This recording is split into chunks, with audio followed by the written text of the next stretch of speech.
اور ایک حدیث حضور پاک صلی اللہ تعالی علیہ وسلم نے آخری وقت کے متعلق جو فرمایا کہ قیامت جب آئے گی تو کیا حالت ہوگی اس وقت، اور حضور نے فرمایا صرف شریر لوگوں پر، کفار و مشرکین پر قیامت آئے گی، ایمان والے ختم ہو چکے ہوں گے، حتیٰ کہ کعبہ شریف بھی جلا دیا جا چکا ہوگا۔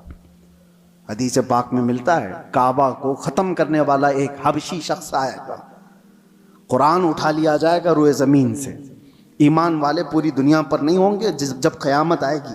اور قیامت آنے کے وقت، عین وقت جو سور پھونکا جائے گا، اس وقت لوگ کیا کر رہے ہوں گے؟ اس وقت حضور فرماتے ہیں کہ سب اپنے اپنے کاموں میں مشغول ہوں گے، کوئی کھیتی باڑی کر رہا ہوگا، ہل چلا رہا ہوگا، کوئی کپڑا کاٹ رہا ہوگا، اور وہ وہیں سے اپنی کینچی پھینک دے گا، ہل چلا رہا ہوگا وہی پھینک دے گا، وہ آواز سنتے ہی، یہاں تک کہ حاملہ عورت کے پیٹ سے بچہ نکل جائے گا۔ اس آواز کی دہشت سے دودھ پلانے والی ماں اپنے بچے کو پھینک دے گی۔ یہ جو حدیث میں ہے، وہاں پر بھی دنیا کی بڑی ترقیات کا ذکر نہیں ہے۔ یہ نہیں ہے کہ بہت ہائی فائی انٹرنیٹ میں آدمی بیٹھا ہوگا یا مشینیں چلا رہا ہوگا، وہاں پر بھی حدیث میں ذکر ملتا ہے کہ ہل چلا رہا ہوگا، کینچی کاٹ رہا ہوگا۔ پھر مجھے یہی کہنا پڑتا ہے کہ دنیا جہاں سے شروع ہوئی تھی انہی حالات پر آ جائے گی۔ یہ کینچی ہاتھ میں لے گی اور ہل ہاتھ میں لے گی، زمین میں بیج بوئے گی اور فصل اگائے گی، اور جب آئیں گے تو چکی پیس کر کے اپنے گھر کے کھانے کا انتظام کرے گی۔ بہرحال جو بھی حالات ہیں، ہم دنیا کے آخری وقت پر آ چکے ہیں۔ اور ایک یہ بھی بات میں کہہ کر کے جاتا ہوں، بعض بزرگوں نے فرمایا امام مہدی کب ظاہر ہوں گے، تو اس کے متعلق بزرگوں نے فرمایا جب سارے مومنین دعا کرنے لگ جائیں کہ اے اللہ امام مہدی کو ظاہر فرماتے، تو اللہ تبارک و تعالی قریب ہے کہ ان کو ظاہر فرمائے گا۔ لیکن آج کی سچویشن یہ ہے، میں دیکھتا ہوں ہم ساری دعائیں کرتے ہیں، کیا مومنین کی عام جماعتیں امام مہدی کے ظاہر ہونے کی دعا کرتے ہیں؟ کہیں یہ دعا کا بھی رواج عام ہو جائے کہ اللہ امام مہدی کو ظاہر فرماتے۔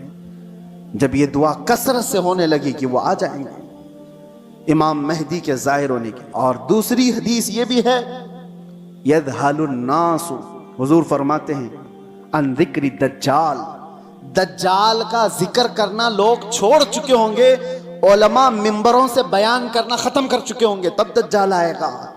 جب تک دجال کے بارے میں اویئرنس ہوگا لوگوں کے درمیان، دجال نہیں آئے گا۔ لوگ بیان کرنا چھوڑ چکے ہوں گے اور اس کا ذکر کرنا ترک کر چکے ہوں گے۔ یہ دونوں چیزیں ہمارے اندر آنے نہ پائیں۔ اللہ تبارک و تعالی ہم سب کو آخری زمانے کی فتنوں سے محفوظ فرمائے۔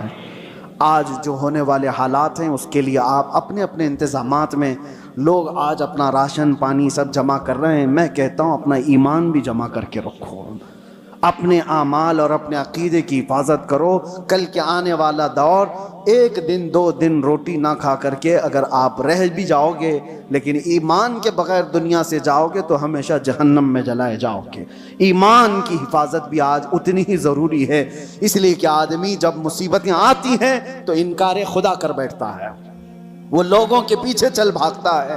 وہ دور آئے گا جب لوگ اپنے مال کی طرف تمہیں بلائیں گے، تمہارے پاس ہوگا کچھ نہیں تو بھاگو گے ان کے پاس، اپنا ایمان بھی بیچ دیں، سب کچھ، کہ مجھے میرے بچوں کو کھلانا ہے، میں آج اس کے پاس جاؤں گا، اس کے پاس مال ہے، اس کے پاس کھانا پانی ہے، اس کے پاس راشن ہے، یہ سب کچھ دے رہا ہے۔